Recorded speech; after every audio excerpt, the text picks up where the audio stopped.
E aí veio talvez o ponto mais alto dessa live que o pessoal mais escuta, pelo menos vocês no consultório, né?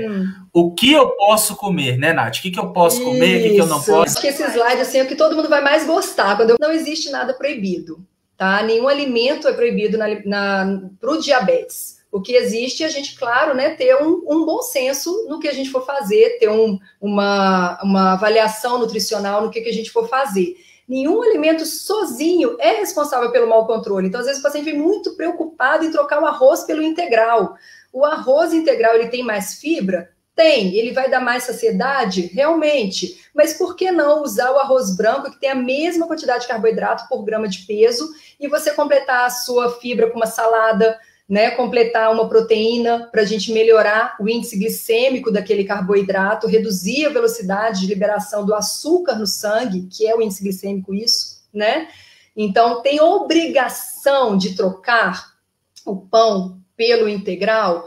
Obrigação não, mas tem que ver a saciedade, tá? Então, 5 biscoitinhos creme crack tem mais um pouquinho, tem 20 gramas de carboidrato, do que um pão de forma integral 100%, que geralmente tem 17 gramas de carboidrato, tá? Então, vamos comparar esses 5 biscoitinhos. Se eu pegar esse pão de forma integral, colocar um ovinho mexido, eu vou ter a mesma quantidade de açúcar, um pouquinho menos do que os 5 biscoitinhos creme crack. Então, é essa comparação que eu queria que o meu paciente tivesse, essa avaliação.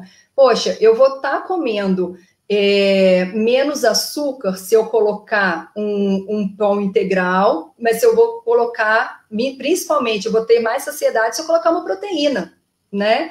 Mas se eu colocar um pão de sal, se eu colocar lá um pão de sal que tem 26 gramas de carboidrato, e colocar também um ovinho mexido, um alface, um tomate, eu vou também ter uma super saciedade, né? Então, é cuidar mesmo da escolha do que combina.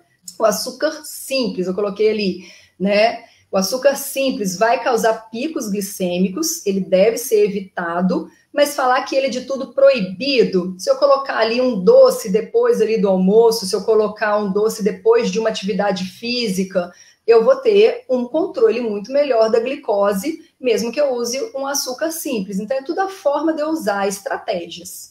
O que seria açúcar simples, Nath? Açúcar do açucareiro. Açúcar que eu faço ali o doce de mamão. É açúcar refinado, né? Açúcar, o que adoça o café, né? Isso. Uma outra observação, falando em açúcar refinado. Açúcar refinado, açúcar mascavo, açúcar demerara, açúcar de coco, açúcar do Polo Norte que vai surgir ano que vem, na próxima dieta do verão. Tudo isso é açúcar simples, tá, gente? Então, açúcar é açúcar. Tem um pouquinho mais de minerais no mascavo? Tem, mas é açúcar e tem a mesma quantidade de carboidrato, quase a mesma quantidade de carboidrato por colher. Entendi.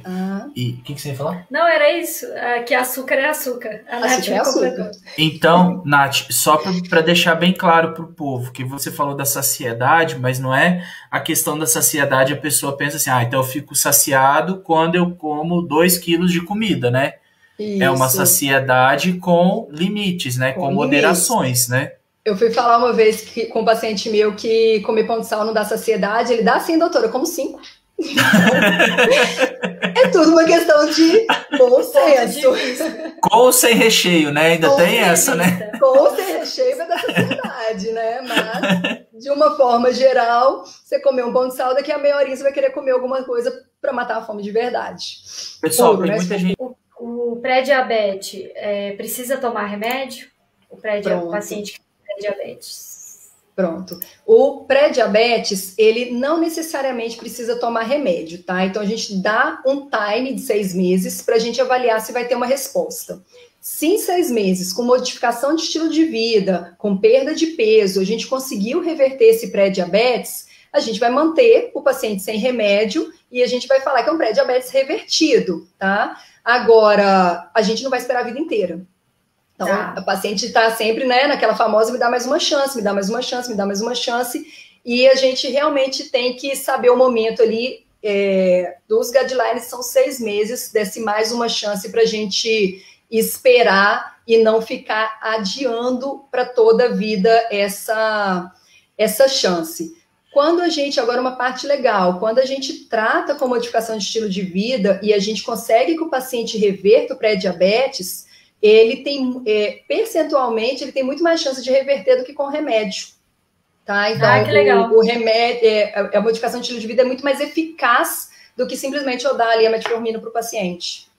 É interessante a gente reverter nesse primeiro momento, né? Eu acho que esse próximo slide aí que eu vou falar, inclusive, porque é nesse primeiro ano de diagnóstico que a gente, muitas das vezes, a gente evita complicações que a gente pode ter lá na frente, anos depois. O controle bom da glicemia no primeiro ano de diagnóstico da doença, ele é hoje cada vez mais estudado quão importante ele é para prevenir complicações lá na frente, daqui a 20, 30 anos. E aí... Níveis de diabetes, isso realmente é uma pergunta que muita gente tem dúvida. Na verdade, a gente não classifica o diabetes em níveis, a gente classifica as complicações. Então, a gente vê o paciente que já tem doença renal diabética, que já tem alguma neuropatia diabética, alguma retinopatia, alguma alteração cardiovascular. Por isso que a gente pede para o paciente que tem diabetes, tem que fazer uma avaliação com o endocrinologista a cada 3 a 4 meses. Então, a cada 3 a 4 meses, a gente está fazendo exames de sangue, de urina, né? Uma vez ao ano fazendo fundo de olho, né? Uma vez ao ano fazendo avaliação de neuropatia diabética, exames cardiovasculares, né? Uma avaliação às vezes com cardiologista mesmo, tá? Porque ali a gente vai direcionar, né? Então, o paciente que é acompanhado, ele tem esse direcionamento. E as complicações, né? Eu coloquei ali embaixo também, que são predisposições genéticas, né? São relacionadas aqui ao tempo de glicemia no alvo, a variabilidade glicêmica, né? Então, aquilo que eu comentei lá atrás, né? Um paciente que fica de manhã de 200, de tarde 300, de madrugada 40 de glicemia. Isso é variabilidade glicêmica alta. Então, isso é ruim, isso aumenta o risco de complicações e predisposições genéticas também. Você vê que tem famílias que têm retinopatia, famílias que têm, né, doenças ali com má circulação, né, das pernas, isso também existe, essa tendência sim. Resumindo aí, se perguntando qual tipo, né, tipo 1, tipo 2, qual tipo que é melhor, não existe, né, então não existe um tipo de diabetes melhor ou pior, existe a forma como o paciente gerencia esse autocuidado, incorpora esse novo estilo de vida, que vai fazer toda a diferença, né? Então, tem pacientes jovenzinhos que são diabéticos há mais de 30 anos, que ficaram, né, diabéticos há mais de 30 anos, desde jovenzinhos, e muito bem controlados e muito bem administrados, e tem pacientes que já ficaram diabéticos mais tarde, mas que não deram conta emocionalmente, mesmo falando, de ter um bom controle, e logo com 5 anos de doença tiveram alguma complicação. Existe as duas questões, as duas situações. Muito do cuidado do paciente, como ele aceita o tratamento e como ele adere, né? Isso. Do que realmente a própria evolução, a própria progressão, a fisiopatologia do diabetes em si, né? Isso, a adesão do paciente é o ponto mais importante, e aí por isso que é importante aquela questão, né, do apoio da família, da compreensão sobre as dificuldades, né, da carga emocional que isso gera, né? É muito importante esse apoio. A doença, muitas das vezes, a gente não vai impedir, mas as complicações a gente já consegue. Eu falo que informação é a nossa maior arma. Por isso que é legal a gente estar trazendo informação, né? O canal de vocês. É muito importante o paciente ele ter essas informações, né? Saber usar as informações, a gente depois, né, junto com o médico, o paciente ele primeiro tem que saber para ele saber buscar o médico, né? Isso daí a gente vai administrando depois essas informações, mas é importante que ele tenha. Então, tudo na vida a gente aprende a viver uma fase da vida diferente. Isso, né, o paciente entendendo que é uma fase da vida que ele vai viver agora de uma forma diferente, né, dieta, né? Hoje em dia todo mundo faz dieta. Eu falo que hoje em dia é muito mais fácil de ser diabético do que era anos atrás. Hoje em dia todo mundo leva uma lancheirinha, hoje em dia todo mundo leva uma térmicazinha para o trabalho, né? Vai fazer um plantão de 12 horas, você leva lá as comidinhas do plantão para não ir para a cantina, para não ir para a lanchonete. Por que tem diabetes? Não, porque quer comer saudável, porque é legal comer saudável, é para ficar magra? Também não, porque eu quero ter um estilo de vida saudável e pronto, e todo mundo tem o direito disso.